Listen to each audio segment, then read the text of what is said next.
She shoved my wife so hard that she tumbled down the porch stairs, her scream cutting through the quiet afternoon.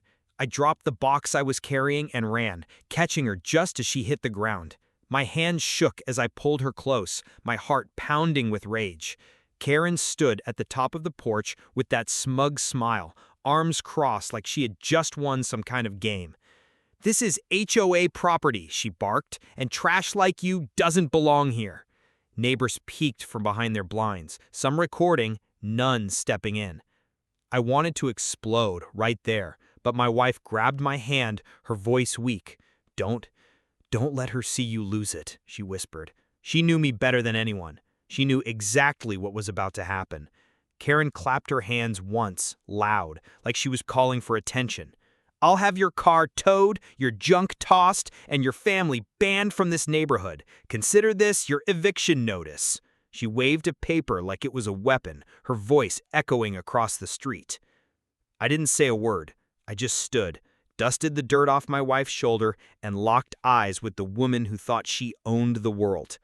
Inside, my blood was boiling, but outside, I was calm. Too calm. Because what Karen didn't know was that my wife wasn't just anyone, and I wasn't either. 3 minutes later, before Karen could finish screaming into her phone about calling the cops, the ground began to shake.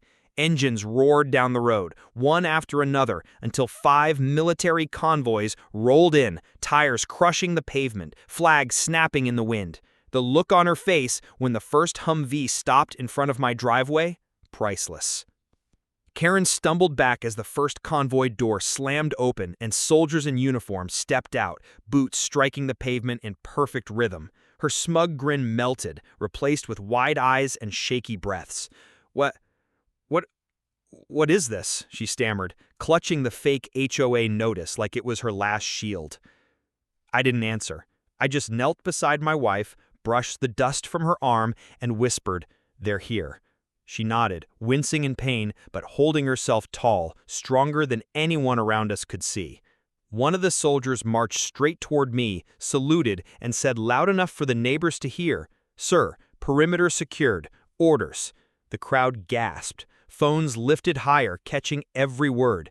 Karen's jaw dropped. She shook her head, laughing nervously.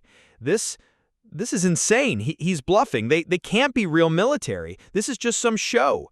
But then the second convoy stopped, and a high-rank officer stepped out, decorated uniform glinting in the sunlight. He scanned the scene, his gaze landing on my wife lying on the ground, bruised and shaken. His voice cut sharp and cold. "Who did this?" Karen froze. The neighbors slowly turned their cameras toward her. I stood, my voice calm but heavy with steel. She shoved my wife down the stairs. She said, "We don't belong here." She said this is her land. The officer's jaw tightened, and he looked at Karen like she was already in handcuffs. She panicked, waving her arms wildly. "He's lying. I didn't touch her. She's faking it. You all saw she fell on her own." Her words tumbled, desperate, but not a single neighbor backed her up. Instead, a voice from the crowd shouted, "We saw you push her, Karen." Another followed, "It's all on camera." Karen spun in circles, pointing at me, then at the soldiers, her face twisting with fear. You're not supposed to have them. You can't just call them military like pets." I stepped closer, lowering my voice so only she could hear. "No, Karen. I didn't call them. They were already watching." Karen's face drained of color. "Watching? What do you mean, watching?" she stammered, her voice barely holding together. The officer didn't bother answering her. He just raised his hand, and instantly 2 soldiers stepped forward, blocking her escape. The neighbors gasped, some whispering, others filming every second like it was the finale of a movie. My wife slowly sat up, her hand gripping mine, her eyes locked on Karen. She didn't shout, she didn't cry, she just whispered one line that cut sharper than any scream. "You picked the wrong family." Karen shook her head violently, waving the crumpled paper she still clutched. No, you don't understand. This is HOA territory. I'm in charge here. He's lying. All of this is fake. You can't—" The high-ranking officer snapped his fingers, and one of the soldiers handed him a tablet. He tapped the screen, then turned it toward the crowd. Security footage filled the screen. Clear, undeniable video of Karen storming onto my porch, shoving my wife, and sneering as she threatened us. The crowd erupted. Neighbors shouted, some booing, some cursing her name. Karen lunged forward, trying to snatch the tablet, but the soldiers blocked her instantly. Her voice cracked, high and desperate. "That video's fake. It's edited. He planted it." But the officer didn't even flinch. He looked straight at her and said, "This isn't just footage from his house. We've been running surveillance on this area for weeks. You're not the first complaint." Karen froze, her breath catching in her throat. "Surveillance? On me?" she whispered. I stepped forward, eyes locked on hers. "You thought you were untouchable because you had a clipboard and a title, but you've been on record this whole time." The officer's voice boomed across the street, final and sharp. "Karen, you are under investigation for harassment, assault, and impersonating legal authority." The crowd cheered like it was a stadium, while Karen's knees buckled. She wasn't the queen anymore. She was cornered prey. Karen's knees hit the concrete porch with a dull thud, but her mouth didn't stop. "You can't do this to me. I am the HOA. I make the rules here." Her words cracked like glass, bouncing off the silence that had taken over the neighborhood.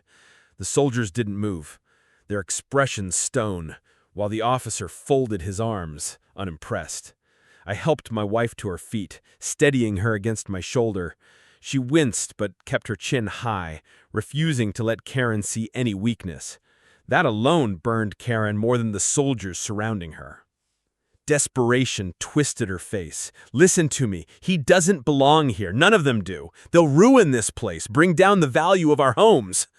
She caught herself, but it was too late. The neighbors gasped, some covering their mouths, others whispering, "Did she really just say that?" One man from across the street stepped forward, phone in hand. "I've got her on video saying all of it, every word." Another woman added, "She's been harassing us for years." Finally, someone stood up to her. Karen spun toward them, betrayal written across her face. You were supposed to support me. I did this for you." Her voice was shrill now, broken, her power gone. The officer turned to me. "Sir, do you want to press charges for the assault on your wife?" Karen's head whipped around, eyes wide, panic flooding her. She shook her head frantically. No, don't listen to him. He'll lie. You can't take his word over mine." I looked at her, calm, my arms still around my wife. "It's not just my word, Karen. It's everyone's, and the proof you can't erase." The officer gave a short nod to his men. Two soldiers stepped forward, cuffs in hand. Karen shrieked, kicking at the ground, trying to wriggle free as they pulled her arms behind her back. "You'll regret this, all of you!" she screamed, her voice cracking under the weight of her own downfall. But the neighbors didn't look scared anymore. They looked relieved. Karen thrashed against the cuffs, her hair falling wild across her face, but the soldiers didn't flinch. They lifted her to her feet with steady force, her heels scraping against the pavement, as she screamed, "You're all blind! He's tricking you! He's not who he says he is!" The officer glanced at me, then back at her, his voice flat. "You shoved his wife down a staircase in front of witnesses. You brought fake notices. You hired muscle to intimidate families. You think that makes you the authority here?" The crowd murmured, nodding. Cameras catching every second. Karen shook her head so hard it looked painful. No, I was protecting this neighborhood. I was the only one willing to enforce order." My wife, still leaning on me, finally spoke loud enough for everyone to hear. "Order doesn't mean pushing people downstairs, Karen. It doesn't mean bullying families out of their homes." Her voice was steady, sharp, cutting straight through the noise. Karen tried to shout back, but the officer silenced her with a raised hand. "Enough. You've embarrassed yourself long enough." He motioned to the convoy, and two soldiers began leading her toward one of the Humvees. But just before they could shove her inside, Karen twisted her head, glaring at me with fire in her eyes. "You think you've won? You don't know who I know. You don't know what I can do." I stepped forward, meeting her stare without blinking. "You're right, Karen. I don't know who you know, but here's what you don't know. I pulled a folded file from my back pocket and handed it to the officer. He flipped it open, scanning page after page of photos, complaints, and recorded statements. His lips tightened into a grim smile. Looks like this isn't just one assault. This is years of violations. Karen's face drained of all color. The neighbors erupted, cheering, some shouting, "Finally!" And for the first time, Karen didn't scream back. She just hung her head, silent, knowing the show was over. The convoy door slammed shut behind Karen, her muffled protests fading as the soldiers secured her inside. The street, which only minutes ago was filled with her shouting, now pulsed with the sound of neighbors cheering, clapping, some even hugging each other. For the first time in years, it felt like the whole block could breathe. One man stepped forward, his phone still recording. "Sheriff, you don't know what you just did. She's been terrorizing this place for years. Fake fines, threats, calling tow trucks in the middle of the night. We thought no one could stop her." I gave him a small nod. No one's above the law. Not even an HOA president who thinks she runs the world.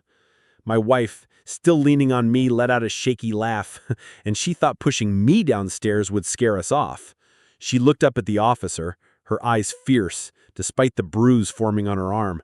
She had no idea who she was messing with. The officer turned toward me, a curious look crossing his face. "Sir, if I may ask, why were the convoys already near here? Why were they ready in minutes?" The neighbors leaned in, eager, the question hanging heavy in the air. I gave a small smile, letting the suspense stretch just enough. Because sometimes protecting this country doesn't stop at the border. Sometimes it starts in your own backyard. The crowd erupted again, a mix of pride and relief. People cheered, some shouting, "That's America," while others waved at the soldiers in gratitude. The convoy engines hummed, flags fluttering in the late afternoon breeze. The whole scene etched into memory like something out of a story no one would believe if they hadn't been there. And as the Humvee carrying Karen rolled away, her furious eyes peeking from the small window, I knew one thing for sure. Her reign of fear was over.